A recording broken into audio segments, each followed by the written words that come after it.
네, 오늘은 호세아 14장 말씀을 가지고 어떤 모습으로 돌아가야 하나요? 라는 제목으로 하나님 말씀 함께 나누도록 하겠습니다. 우리 지난주에 이제 처음으로 호세아 말씀 나누었는데 오늘이 이제 또 마지막이에요. 디모데 후서도 그랬잖아요. 이렇게 큐티 말씀하고 이제 원래 이제 본문 그 성경 권의 장수가 많지 않다 보니까 이렇게 두 주 만에 이제 결론을 또 이야기해야 되는 시점이 왔습니다.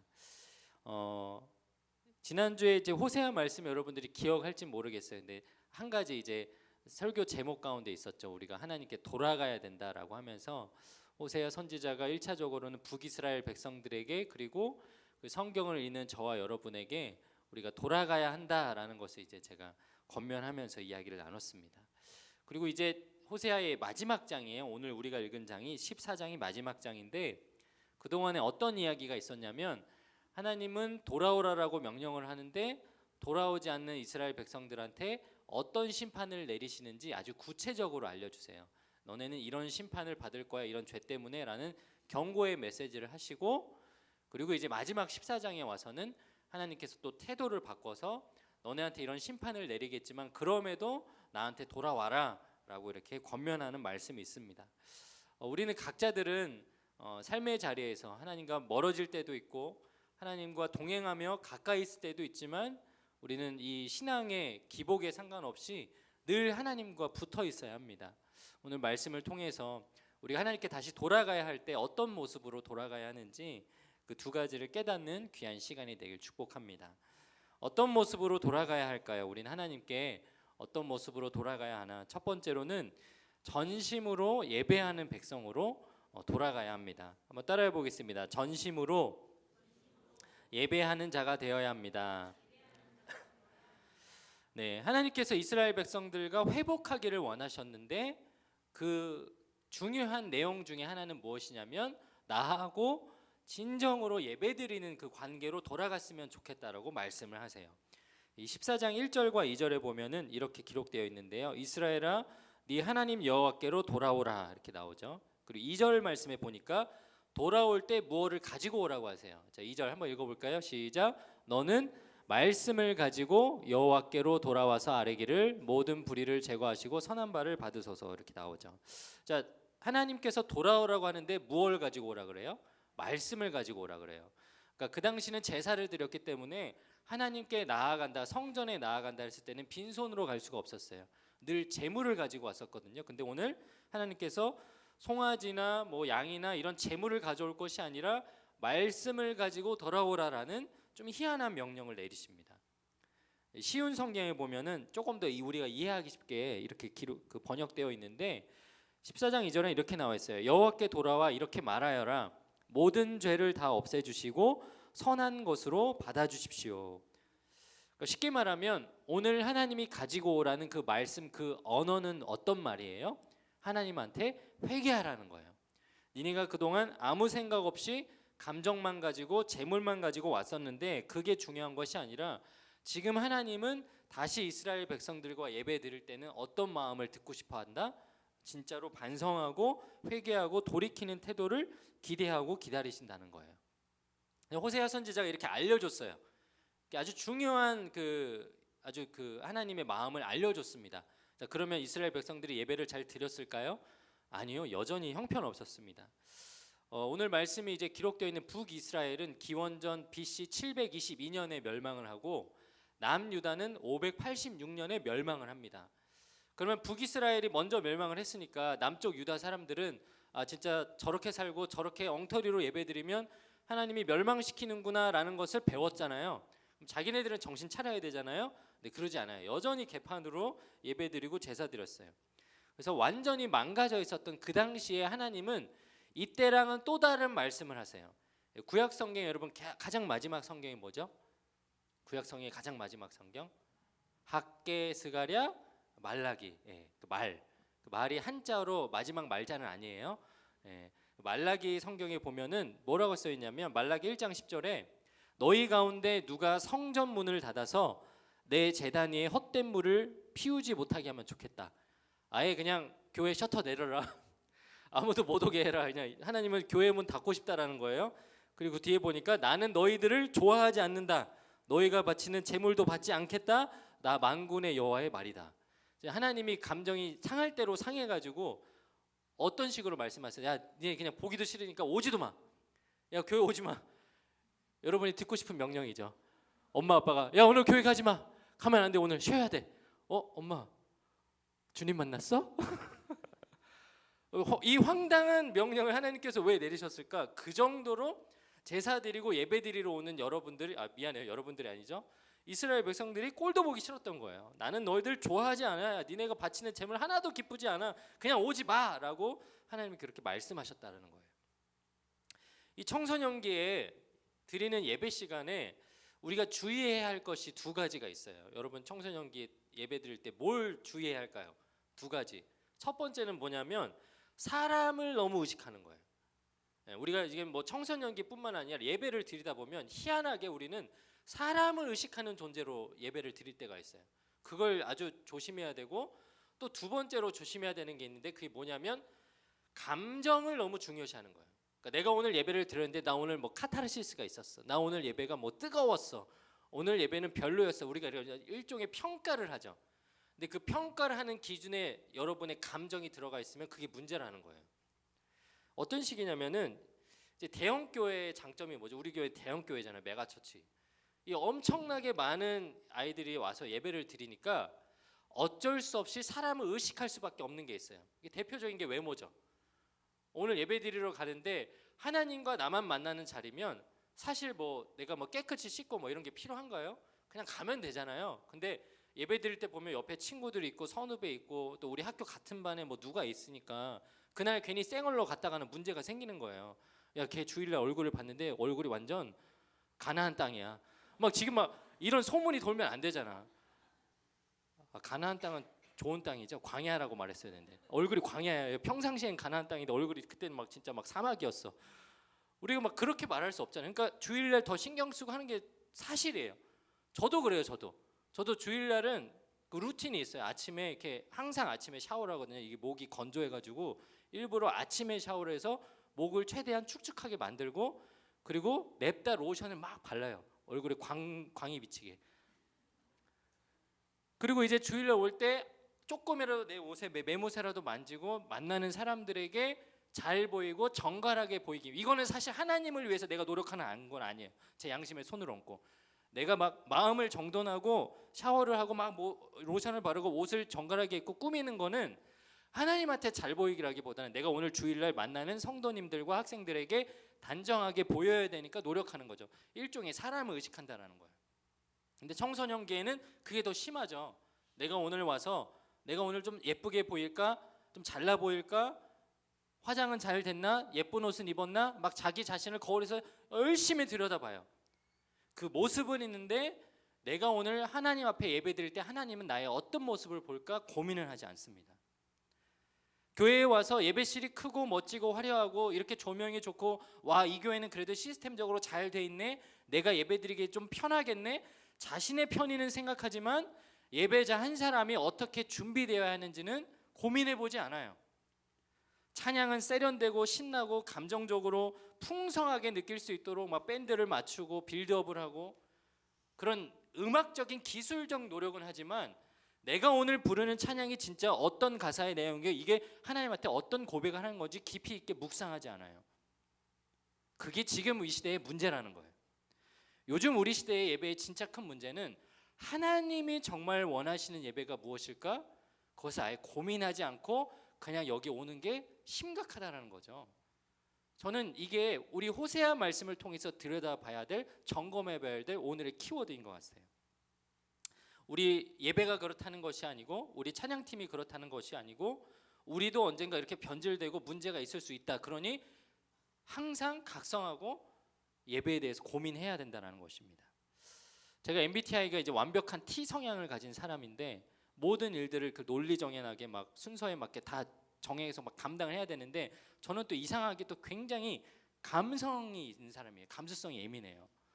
그러다 보니까 저도 아까 말했던 그 두 가지 의식 중에 그 후자 쪽 있죠. 감정적으로 예배를 평가하는 그런 못된 버릇이 있어요. 저 어렸을 때는 그래가지고 수련회 갔다 오고 나가지고 이제 뭐 그 당시 이제 예수전도단 수련회 갔었는데 간사님이 이번 수련회 어땠어? 뭐 유스캠프 어땠어? 막 얘기하면은 제가 진짜 말도 안 되는 평가를 내렸어요. 뭐라 그랬냐면 저는 근데 이번 유스캠프 둘째 날 집회 때 눈물이 나지 않았어요. 이번 수련회는 저에게 은혜가 없었던 것 같아요. 되게 교만한 거죠. 내가 울지 않았으니 나한테 은혜가 없었다. 이런 말도 안 되는 논리가 어디 있어요? 그럼 우리 주일날 다 은혜가 없는 거예요? 다 울지 않으면? 이 사람은 매일매일은 아니어도 뭔가 한 번쯤은 그런 은혜를 경험할 때가 있어요. 눈물이 막 폭포수처럼 쏟아지고 정말 주님이 나의 죄를 위해서 죽으셨구나라는 것을 믿어지고 깨달아지는 그 순간은 뭐 불가항력적인 은혜의 경험을 하죠. 그런데 그거를 매주 내가 가는 예배에서 나는 그렇게 희로애락을 느껴야 돼라고 요구하는 거는 문제가 있는 거예요. 그 감정을 계속 느끼길 원하고 그게 없으면 뭔가 시시껄껄하다고 생각하는 교만은 문제가 있다는 것입니다. 왜냐하면 예배는 감정으로 드리는 것이 아니라 하나님을 알고자 하는 노력과 지식을 가지고 드리는 거거든요. 그래서 호세아 6장에 보면은 호세아가 이런 말씀합니다. 6장 3절과 6절에 여호와를 알자, 우리가 여호와를 아는데 전력을 하자. 무엇을 하는데 전력하자 그래요? 내가 감정적으로 예배드리고 울고불고 하는데 전력하는 게 아니고요, 하나님이 어떤 분이신지 알려는 노력을 하자라는 거예요. 그래서 6절, 내가 바라는 것은 제사가 아니라 진실한 사랑이며 태워드리는 제사인 번제가 아니라 하나님을 아는 지식이다. 그러니까 이게 제가 자꾸 1년 내내 똑같은 말씀을 도돌이표처럼 하는 것 같아서 여러분들은 이게 잔소리같이 들리겠지만 결국은 말씀밖에 없어요.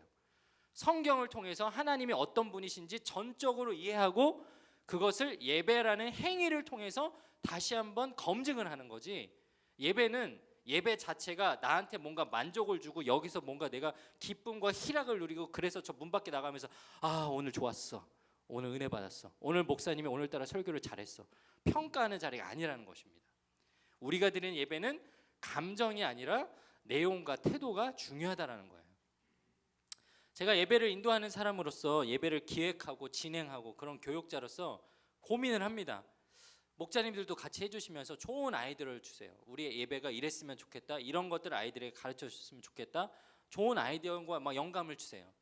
우리가 속한 공동체가 뭐죠? 분당 열시 고등마을. 그리고 열시 고등마을이 속한 공동체가 청소년 지구. 청소년 지구는 교육 목장에 속해 있어요. 그러니까 교육부서다 보니까 저는 철저하게 사역을 할 때 한 가지 목적과 목표를 두고 합니다. 그게 뭐냐면 교육 목장에 있는 이 내가 맡은 청소년들이 내가 나하고 같이 예배드리고 나의 영향력을 받는 그 시간 동안 그 한 사람이 예수님을 인격적으로 만나고 신실한 예배자가 되는 거, 그게 저의 사역의 유일한 목적이에요. 그러니까 그 목적에 맞게 목표를 다 정하는 거예요. 그 목적에 맞게 내가 아이들을 어떻게 훈련시킬 수 있을까, 예배는 어떻게 코디네이트하고 수련회 가면 뭘 가르쳐주고 교육 훈련은 뭘 할까, 목적성 있게 다 또렷하게 맞춰서 하는 거죠.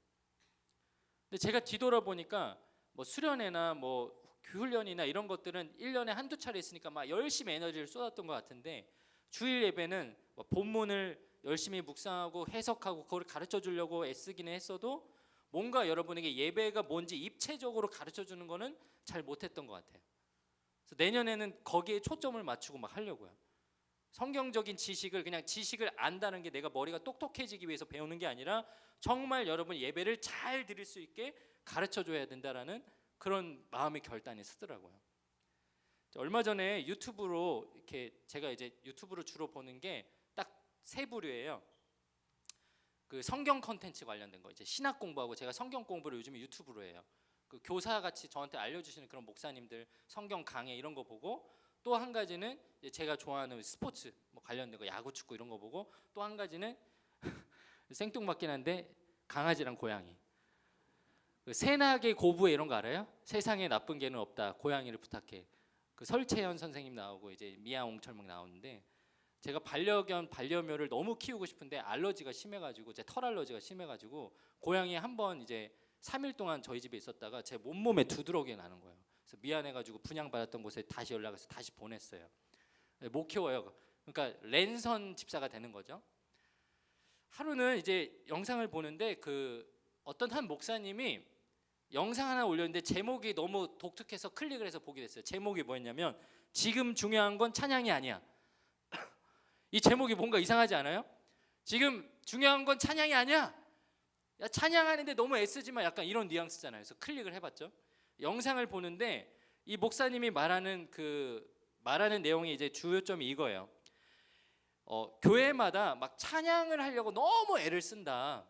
막 모여서 막 찬양팀 되게 훈련 많이 시키고 예산도 많이 쓰고, 그래서 이 찬양을 통해서 뭔가 폭발적인 감성을 터치시키려고 굉장히 막 강조한다. 막 찬양을 때로는 그래서 10분, 20분이 아니라 막 계속 길게 해가지고 막 찬양을 통해서 마치 예배드릴 준비가 될 수 있도록 막 너무 막 이렇게 강요한다라는 거예요. 그게 좋기는 한데 거기에만 너무 무게를 두다 보니까 찬양에서 내가 은혜를 받지 못하면 오늘 예배가 별로야. 찬양팀이 막 뜨겁지 않으면은 여기는 예배가 별로야. 막 이렇게 판단하고 정죄하게 되고, 이게 심해지면은 한 번의 그 찬양과 한 번의 집회로 은혜 받고 변화되리라는 일종의 집회주의 같은 게 생긴다라는 거예요. 제가 이 목사님 하는 얘기를 들어보니까 어느 부분은 동의가 되더라고요. 예배는요, 예배 자체가 목표가 될 수는 없어요. 여러분, 이 말이 굉장히 중요한 말인데, 여러분이 주일날 와서 예배 드리는 것이 여러분 신앙생활의 목표가 돼서는 안 된다는 거예요. 예배를 드리고 나서 예배를 통해서 깨달은 어떤 그 신앙적 깨달음을 가지고 결국은 여러분이 가서 살아나는 게 신앙이지, 나는 주일날 가서 예배 드릴 거야, 나는 그게 내 신앙의 전부야 라고 생각하면 그것이 잘못됐다라는 거예요. 왜냐하면 예배는 수단이었고요, 예전에는 수단이었고 지금은 과정이거든요. 예배는 예전엔 수단이었어요. 이 구약시대 예배를 떠올려 보면 이해가 쉬운데, 구약시대의 제사는 이스라엘 백성에게 있어서 중요한 삶의 수단이었어요. 어떤 수단이었을까요? 하나는 내 죄를 용서받아서 내 목숨이 연명할 수 있는, 내 목숨에 달려있는 삶의 생명의 수단이었고, 또 이 반대선상에는 그 용서를 회개받고 인생의 감사함을 하나님 앞에 고백하는 감사의 수단이었어요. 그래서 예배는 이 3G가 있다라고 성경학자들이 말하는데, 두 가지는 뭐냐면 grace하고 gratitude예요. grace는 은혜예요. 그러니까 내가 죄가 있어서 나는 용서받지 못하면 죽임당하는 사람인데 나를 용서해 주실 거라는 기대를 가지고 가는, 하나님의 은혜를 사모하면서 가는 그 은혜가 있고, 그리고 죄인이고 여전히 죄인이고 나는 또 죄를 지을 거지만 그런 나를 아시면서도 용서해 주셨기 때문에 그 성막을 빠져나올 때는 감사를 가지고 나오죠. 이스라엘 백성이 자신이 지은 죄가 있어서 제물을 가지고 성막에 갑니다. 그럼 성막에 들어갈 때 그 마음 태도는 어떨까요? 내가 지금 제물을 바치고 오늘 제사를 못 드리면, 이 속죄 제물을 못 드리면 내가 지은 죄 때문에 난 갑자기 문둥병 생기고 막 돌에 쳐맞아 죽을 수도 있어. 하나님이 나를 제발 용서해 주셨으면 좋겠어. 이런 간절한 마음을 가지고 성막에 들어가죠. 그리고 저기 그림에 보이는 것처럼 저 번제단 위에 온전히 제물을 다 태우고, 그리고 나서 성막에 나올 때는 어떤 마음으로 나와요? 여전히 쫄아 있어요? 여전히 겁이 나요? 아니죠. 후련하겠죠. 그리고 감사하겠죠. 나를 용서해 주신 하나님 참 감사합니다. 그래서 제사를 드릴 때 어떤 제사는 하나님께서 이 제사장들과 그 제물을 나눠 먹으라고 하고, 또 화목제물 같은 걸 드릴 때는 집으로 그 제물을 가지고 와서 가족들과 나눠 먹게 합니다. 그럼 나눠 먹으면서 무슨 이야기를 할까요? 뭐 가령 예를 들면 이런 얘기 하겠죠. 옆집 민수 아버님 쟤 때문에 그동안 힘들고 괴로우셨을 텐데 오늘 속죄제물 드려서 참 다행이셨겠어요. 하나님께서 당신의 죄를 용서해 주셨네요. 축복합니다. 어떤 사람은 화목제물을 나눠요. 제가 너무너무 감사할 일이 있어가지고 제가 자식을 이렇게 많이 건강하게 키우고 또 저희 아들이 또 손녀딸을 낳았어요. 감사합니다. 정말 기쁜 일이네요. 막 화목제물을 나누면서 하나님께서 하신 일들을 막 나누는 거예요. 이스라엘 백성들은요, 제사를 드리면서 평생 동안 성막에 한번 들어왔다 나오는 그 경험 하나만으로도 하나님의 임재를 강력하게 경험했을 거예요. 믿음이 흐트러지지 않았을 거예요. 정말 하나님이 나의 죄를 용서해 주셨구나, 감사하구나, 그러면서 하나님께 영광을 올려드리죠. 그게 마지막 세 번째 G예요. 글로리. 여러분, 예배가 그래서 저는 과정이라고 말하는 거예요. 성막에 들어가고 싶어서 예배를 드리는 사람이 있을까요? 재물을 바치고 싶어서 교회에 다니겠다고, 기독교 믿겠다고 하는 사람이 있을까요? 그러면 문제라는 거예요. 우리가 이 제사를 통해서, 예배를 통해서, 이 과정을 통해서 다시 한번 내 삶에 돌아가서 정말 똑바로 된 그리스도인으로 살고자 노력하기 위해서 여기 모인다라는 거죠. 그래서 하나님께서 호세아 선지자를 통해서 너네 제사 드리러 올 때 뭐 제물 준비하고 니네 뭐 옷매매매 마시고 그게 중요한 게 아니고 마음가짐을 똑바로 하고 오라고 회개의 말씀을 가지고 오라고 명령한 것입니다. 그리고 하나님은 이사야서 43장 21절 말씀을 통해서 우리에게 이렇게 도전하세요. 같이 한번 읽어보겠습니다. 시작. 이 백성은 내가 나를 위하여 지었나니 나를 찬송하게 하려 함이니라. 아멘. 그렇게 죄사함 받았으면 그 감사한 마음이 있으면 어떻게 살라고요? 삶 가운데서 하나님을 찬송하고 하나님을 영화롭게 하는 존재로 살라라는 거예요. 사랑하는 여러분, 우리가 그런 마음으로 그런 태도로 돌아가야 합니다. 오늘 호세아 선지자가 말하는 것처럼 여러분이 저 문을 열고 들어올 때에 정말 겸손한 마음으로 내가 죄인이지만 나의 죄를 용서해 주실 그 하나님 앞에 감사한 마음으로 나와야 하고 저 자리를 나가고 박쳐서면은 이 세상 가운데 내가 정말 이제는 다르게 살겠다라는 결단을 가지고 나아가야 하는 거예요. 사랑하는 여러분, 저와 여러분이 헛된 재물이 아니라 감정이 아니라 사람 눈에 보이는 어떤 의식이 아니라 하나님 앞에 그런 겸손하고 거룩한 태도와 마음을 가지고 예배의 자리에 나오는 저와 여러분이 되길 축복합니다. 두 번째로 우리는 어떤 모습으로 돌아가야 하나요? 우리는 하나님께 어떤 모습으로 돌아가야 하나? 우리는 하나님만 의지하는 백성의 모습으로 돌아가야 합니다. 한번 따라해 보겠습니다. 하나님만 의지해야 합니다. 오늘 3절 말씀에 보니까 하나님께서 이렇게 말씀하세요. 우리가 앗수르의 구원을 의지하지 아니하며 말을 타지 아니하며 다시는 우리의 손으로 만든 것을 향하여 너희는 우리의 신이라 하지 아니하오리니 이는 고아가 주로 말미암아 긍휼을 얻음이니이다 할지니라. 하나님께서 호세아 선지자를 통해서 돌아오라고, 그리고 돌아올 때는 말씀을 가지고 회개하는 태도를 가지고 돌아오라고 말씀하세요. 그리고 제사를 드리고 다시 나아갈 때는 이런 결단을 하라고 하시면서 세 가지 결단을 하나님께서 권면하시죠.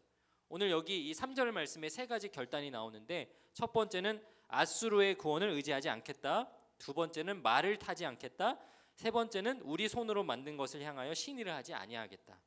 이런 결단을 하라고 하나님께서 명령하십니다. 첫 번째로 앗수르의 구원을 의지하지 않겠다라는 것은 무슨 말일까요? 이 지도를 보여주시면 아실 텐데 이스라엘이 저 파란색 칠해져 있는 저 북이스라엘이 그 당시 이제 이스라엘 지도예요. 저 위쪽으로는 아람이라는 나라가 그 북이스라엘을 위에 그 마치 모자처럼 둘러싸고 있고, 옆에는 암몬, 그 아래는 모압, 또 에돔 족속, 이렇게 이스라엘 남유다를 두 나라를 이렇게 국경을 두고 사면으로 다 둘러싸여 있었어요, 이방 나라에. 그런데 그 다음 사진, 오른쪽에 있는 사진 보면 주황색으로 칠해져 있는 나라가 연두색 색깔 말고는 다 집어삼켜 버렸죠. 저게 마지막 북이스라엘을 점령했을 당시의 지도예요. 아수르라는 저 대왕국이 아람, 암몬, 뭐 에돔, 모압 이런 족속 할 거 없이 다 집어삼키고 북이스라엘까지 점령을 해버려요. 그래서 우리나라도 힘들고 어려울 때 늘 그 명나라 그쪽에 막 조공 바치고 막 계속 그렇게 화친하려고 노력했었던 것처럼 이스라엘 사람들도 자기네들을 괴롭히고 이럴 때마다 조공을 바쳤어요. 곡식도 바치고 은가금도 바치고 사람도 바치고, 그러면서 우리를 괴롭히지 말라, 우리랑 좀 친하게 잘 지내자, 당신의 속국이 되겠다, 비겁하게. 그건 하나님이 허락하지 않으신 거거든요. 아수르하고 애굽하고 절대 손잡지 마라, 너네는 내가 다스리는 하나님의 나라이니 이방 왕들에게 손 내미지 말라고 명령하셨는데 그렇게 했었다라는 거예요. 근데 하나님이 명령하시죠. 이제 다시는 세상 권력 앞에 무릎 꿇지 말라고 명령하세요. 두 번째는 말을 타지 아니하며, 이렇게 나옵니다. 말을 타지 아니하며. 이거 좀 이상하지 않아요? 하나님이 이스라엘 백성하고 약속을 하는데 이제 말을 타지 말래. 왜 굳이 말을 타지 말라고 하셨을까?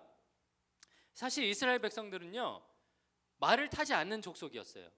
이스라엘 백성은 어디서부터 이 발생해서 지금 가나안 땅에 왔어요? 애굽에서 왔어요. 애굽에는 말이 있었지만 이들이 노예 신분이었고 군인이 아니었기 때문에 말 한 마리 타본 사람이 없어요. 그리고 가나안 땅에 정착해서도 전쟁을 위한 군사훈련을 하지 않았기 때문에 그들은 그냥 나귀를 타고 다녔습니다. 나귀를.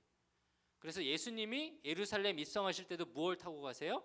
나귀를 타고 가세요. 이거는 영적인 의미가 있는 거예요. 다스리고 군림하는 자, 재빠른 군사력으로 이 세상을 다스리는 자가 아니고 하나님이 통치하시는 자는 내가 평화의 왕이시기 때문에 전쟁이 필요 없이 하나님께서 평화로 다스리겠다는 의미로 나귀를 타고 오신 거예요. 자, 그런데 이스라엘 백성들이 뭘 타기 시작한 거예요? 말을 타기 시작한 거예요. 전쟁을 하려면 이겨야 되니까 기병 훈련시키고, 또 그 당시 지금의 전차나 탱크라고 할 수 있는 병거를 끌고 가려면 말이 끌어야 되니까 말을 자꾸 기릅니다. 말을 수입해오고 말을 사고요. 근데 여호수아 11장 6절에 보면 하나님이 아주 애초부터 가나안 땅에 가기 전부터 명령하신 게 있어요. 여호와께서 여호수아에게 이르시되 두려워하지 말라. 내일 이맘때에 내가 그들을 이스라엘 앞에 넘겨주어 몰살시키리니 너는 그들의 말 뒷발에 힘줄을 끊고 그들의 병거를 불사르라. 이렇게 명령하십니다. 전쟁을 일으킬 건데 하나님께서 다 넘겨주신대요. 칼 한 자를 휘두르지도 않고 전쟁에 승리할 수 있게 도와주신다는 거예요. 근데 할 일이 있대요. 뭘 하래요? 말 뒷발에 힘줄을 끊으라는 겁니다. 이게 좀 잔인한 행동일 수 있어요. 왜냐하면 말 뒷발에 힘줄을 끊으면 말은 절름발이가 되거든요. 절름발이가 이렇게 그 다리를 이렇게 저니까 말이 제대로 달릴 수가 없었겠죠. 그러고 나면 뒷발에 힘줄을 끄는 그 말을 야생에 그냥 풀어주는 거예요. 그냥 네 인생으로 돌아가라고. 그리고 병거도 불사르라고 합니다. 고대 전쟁사에서 가장 중요한 전쟁 도구도 다 없애버리라는 거예요. 세상적인 힘이나 부나 권력을 의지하지 말고 하나님만 바라보겠노라고 결단하라는 거예요. 그리고 마지막 세 번째, 우리의 손으로 만든 것을 향하여 신이라 하지 않겠다. 이 말씀은 우리의 손으로 일구어낸 역사와 노력과 경험과 내 힘을 의지하지 않겠습니다. 우상 숭배하지 않겠습니다. 세속적인 것을 끊어내겠습니다. 저는 하나님 외에는 믿을 만한 것이 없습니다. 내가 잘 먹고 잘 살고 우리 집안이 부유하고 내가 뭘 잘하고 내가 그런 것들을 의지하고 하나님 앞에 자랑하는 인생이 아니라 하나님만 바라보는 인생이 되라고 오늘 우리에게 결단을 말씀하시는 거예요. 사랑하는 여러분, 우리가 이 고백을 가지고 주님께 돌아가야 합니다. 이제 2024년도 어느새 20일밖에 남지 않았어요. 이제 이 한 해를 다 마무리하는 그 이 시점에 하나님께서 왜 호세아 말씀을 주셨을까요? 저와 여러분의 예배를 돌아보라고 하시는 거죠. 저와 여러분의 신앙의 태도를 돌아보라고 하시는 것입니다. 하나님 바라보고 하나님만 의지하고 내 힘과 내가 갖고 있는 생각과 뜻을 의지하는 것이 아니라 하나님이 부르시는 대로, 하나님께서 요구하시는 대로 그 뜻대로 응답하며 살아가시는 저와 여러분이 될 수 있기를 주님의 이름으로 축복합니다. 우리 함께 기도하겠습니다.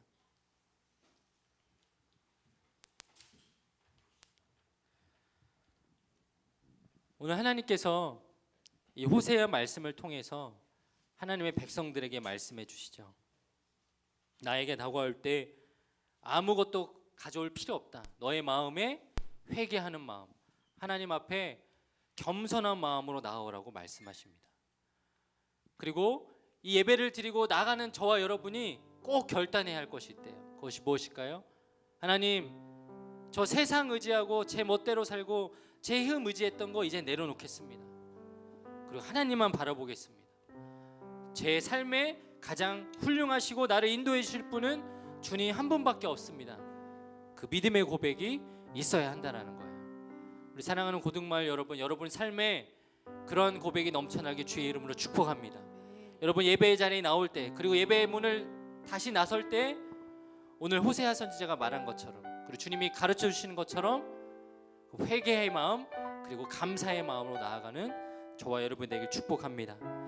우리 그런 마음을 가지고 이 시간 함께 찬양하고 기도했으면 좋겠는데요.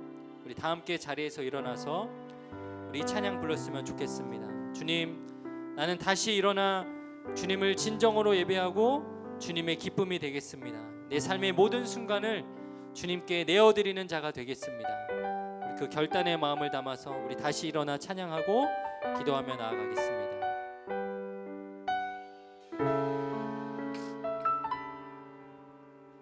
나는 내 마음의 복음이, 나는 내 마음의 복음이 흥했던 곳에서 다시 아버지를 만나고, 주님 내 마음에, 주님 내 마음의 연약한 눈물의 끝에서 또 나를 반겨주시네. 작다 생각했던 그의 분이 다시 나를 다시 나를 새롭게 하시네. 다시 일어나 주를 예배함이 내 모든 기쁨이 되리. 그의 기쁨 되어 삶의 모든 순간을 주께 다 내어드리리. 나는 내 마음의 복음이 흥했던 곳에서 다시 아버지를 만나고 주님 내 마음에 연약한 눈물의 끝에서 또 나를 반겨주시네. 주님 작다 생각했던 그의 우리를 다시 나를 회복해 하시네. 다시 일어나 주를 예배함이 내 모든 기쁨이 되리. 그의 기쁨 되어 삶의 모든 순간을 주께 다 내어드리리. 그렇습니다. 주님 다시 일어나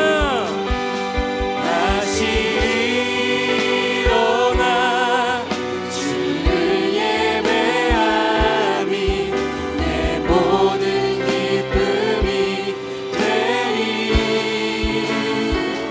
그의 기쁨 되어 삶의 모든 순간을 주께 다 내어드리리.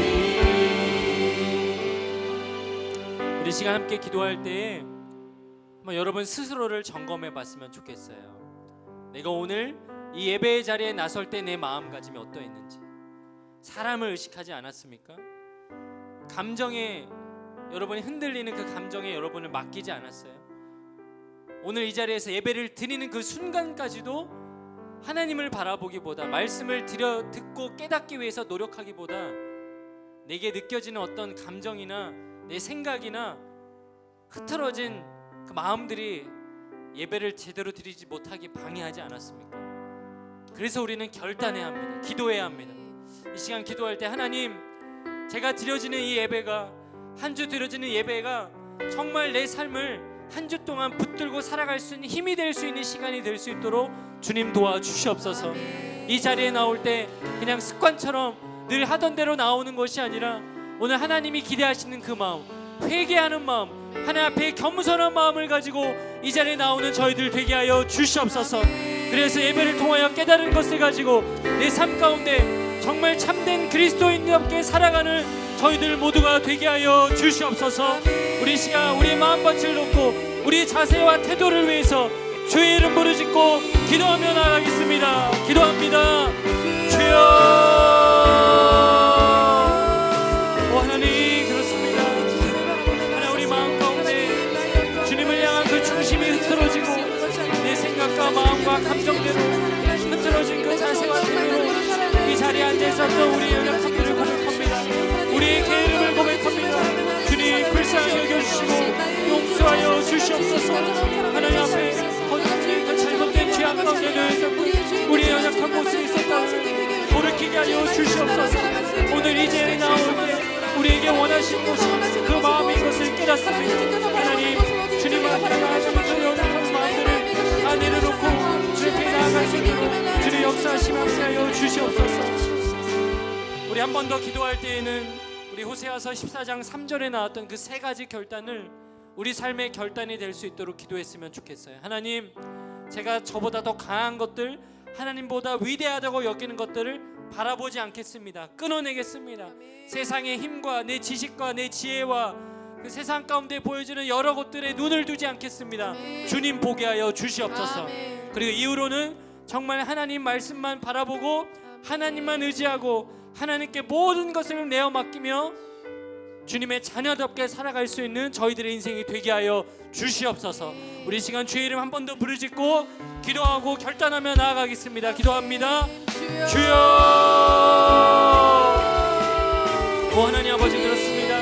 하나님, 우리 이스라엘 백성들에게 회개의 제사를 받으시고 그들에게 결단하라고 말씀하셨던 그 약속을 우리 마음에 다시 한번 새깁니다. 하나님, 이스라엘 백성들이 압수를 의지하고 그 앞에 무릎 꿇었던 것처럼 하나님, 세상의 부조리한 일들 앞에 걸려가고 그 파렴치 한 것들 앞에 무릎 꿇는 저희들 되지 않게 하여 주시옵소서. 우리가 말을 피우지 않겠고 내 손으로 진 것들을 의지하지 않겠다라고 결단합니다.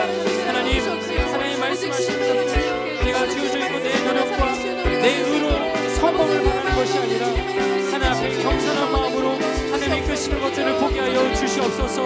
그 하나님이 붙들으시고 인도하시는 것들을 경험하게 하여 주셔서 그 어느 때보다도 온전히 주의 뜻을 쫓아 살아갈 수 있는 저희들 되게 하여 주시고 하나님께서 나의 삶을 통해 의지하고 가르쳐 주신 것들을 내 마음속에 새기며 하나님만 바라보며 나아갈 수 있도록 도와주시옵소서.